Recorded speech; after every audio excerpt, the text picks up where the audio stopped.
It's a pleasure to be here. Important evening. I am going to try to stay focused in a possibly naive way from the perspective of some of the more sophisticated commentary here on an internal perspective on what it means to talk about things as being legal or illegal, and the framework from the perspective of a lawyer, of a constitutional historian, on how to think about the things that are happening right now in terms of a framework.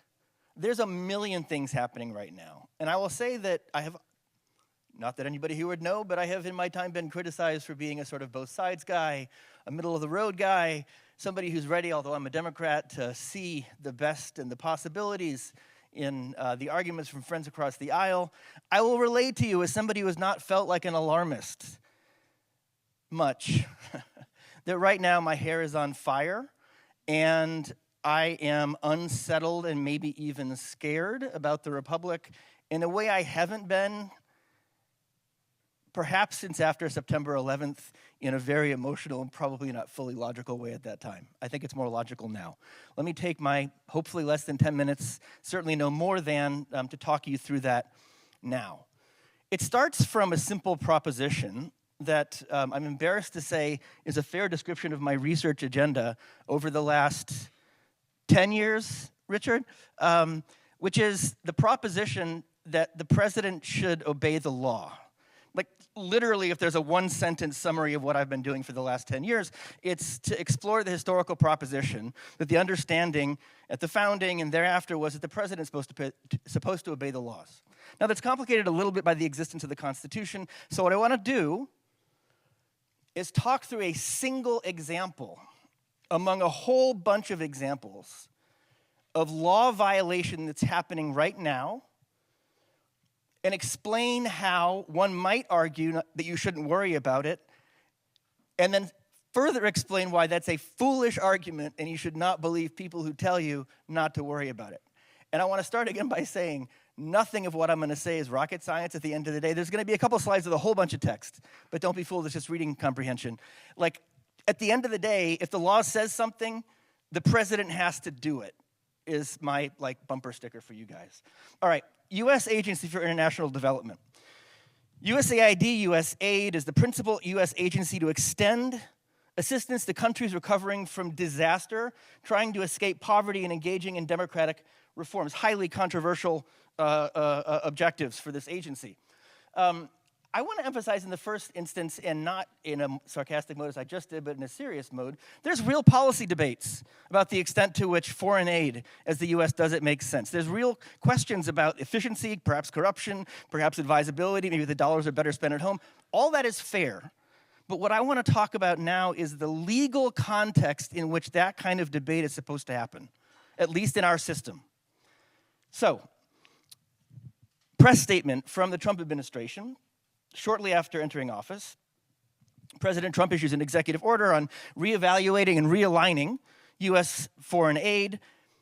As a result of that, Secretary of State Rubio has paused all foreign assistance funded by or through the State Department and USAID. There's a bunch more stuff in here. I'll come to some of the other things that's happening in a minute. But start with the not ambiguous, not only, let's say, admission, but affirmative embrace of the proposition that the administration is, via executive order and flowing down from there, telling USAID to stop paying out foreign aid payments under statutory requirements. Very significant downstream implications, freeze on tens of billions of dollars of overseas aid, and a basic shutdown. And reporting is a little bit complicated, and I'm always a little hesitant to rely too much on reporting about stuff that's happening at administrative agencies because it can be complicated, but it sure seems like the doors are being closed and people are being ordered to stand down at USAID offices across the globe, as well as in Washington, D.C. Major, profound structural change in the sense of a total shutdown in USAID operations. And again, this is something that's been affirmatively embraced and proclaimed by the administration. All right, here's the reading comprehension part. I am indeed going to make you guys read some of this statute. I am sorry. I am not sorry. There'll be some highlighter. This is a U.S. statute enacted pursuant to the ordinary enactment process, bicameralism, presentment, and it says in absolutely no uncertain terms, in the context for what it's worth of folks who understand like the increased significance of this, of an appropriation statute, funds appropriated by this act may not be used to implement a reorganization, redesign, or any other comparable plan of what agency? Of USAID. That is not complicated legalese.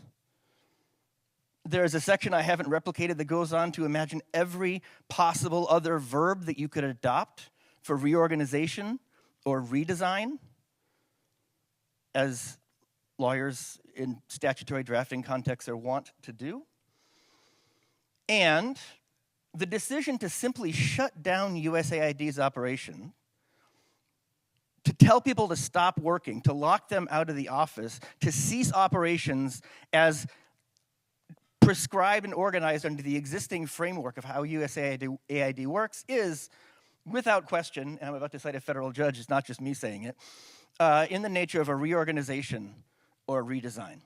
So what happens? A lawsuit is filed. There's a statute. It says, President, well, not technically President, but we'll keep it simple. President, you can't do that. President does it. Lawsuit gets filed. I don't know if you guys can even read this. Yeah, you probably can. A judge, and it is worth noting this for better or for worse, and it makes me sad to, but I will.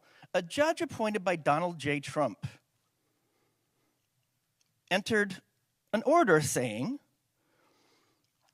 that there is at least a colorable argument, and this is after a day of processing the statutory argument. I'll translate from legalese like, wow, this looks like a good argument to me. He can't put it that way.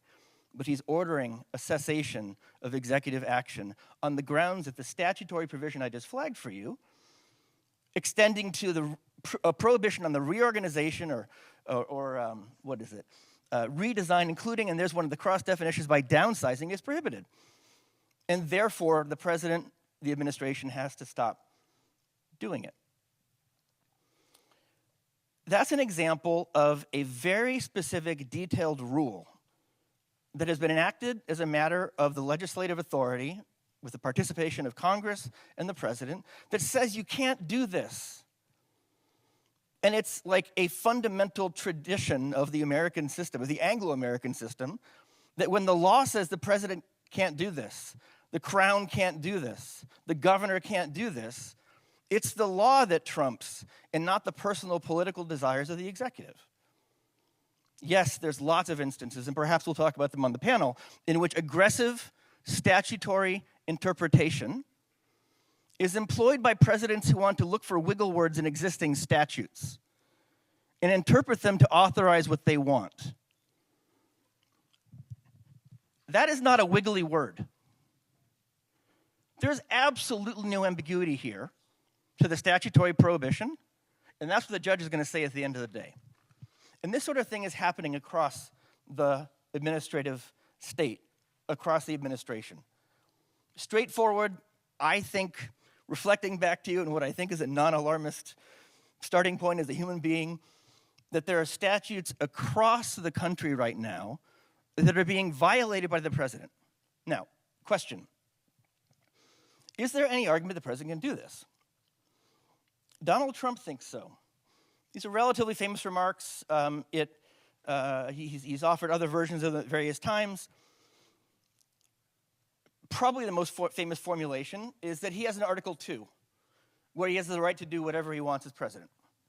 What does that mean, stripped of the inartfulness, let's say, of the phrasing? It means that the Constitution might allow the president to refuse to comply with some statutes. What would that look like? The Constitution gives the president the authority to veto statutes. Veto bills before they become a statute. Let's imagine a statute is enacted with the agreement of some, self-abnegating president that says no more veto for the president. That's an instance where the Constitution, which is basic organic law, would trump the statute. Judicial review, Marbury versus Madison. If you violate the Constitution, the statute doesn't fly. The president has an Article 2, so we can cancel USAID. is the structure of the argument. Statute's clear. I don't have to do it. Yes, you do. No, I don't. The Constitution gives me the power not to, Article 2. What I want to flag for you as I sort of round the turn towards the finish line is that these arguments have to be grounded in some kind of recognizable legal claim. And there is so much to say about how you structure arguments as a member of the executive branch or a supporter of the executive branch, that the president can do thus and such in particular circumstances. It can be a very complicated set of questions. So like, what I'm going to present to you is not the last word, but it's a really important structural thing for you guys to have in mind when you see reports that the administration is not saying, I'm going to take an aggressive interpretation of the statute, but instead saying, I don't have to do what the statute says. And that's that there has to be a constitutional argument. And I'm going to put up the entire text. Not the entire text, that's not true. Most of the text is about how to select the president. But all the text of Article 2 of the Constitution that gives substantive authorities to the president. We will not take time to go through all of them together. Perhaps on the panel we'll talk about some of them.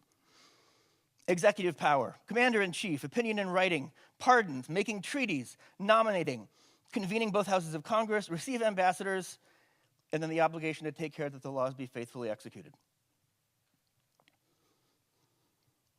The straightforward, unequivocal statutory violations that are happening in a range of ways, in an incredibly and deeply unsettlingly systematic and intentional way, have to be grounded in a claim that something on this page lets the president ignore a statute. And I will leave it, as my colleague Don Herzog sometimes says, as an exercise for the reader to figure out which of these bolded phrases authorizes the shutdown of USAID. You'll be here for a while.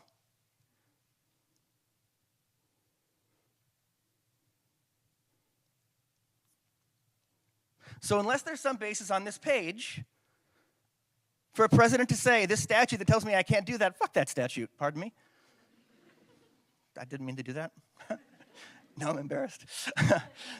Heck with that statute, is what I meant to say.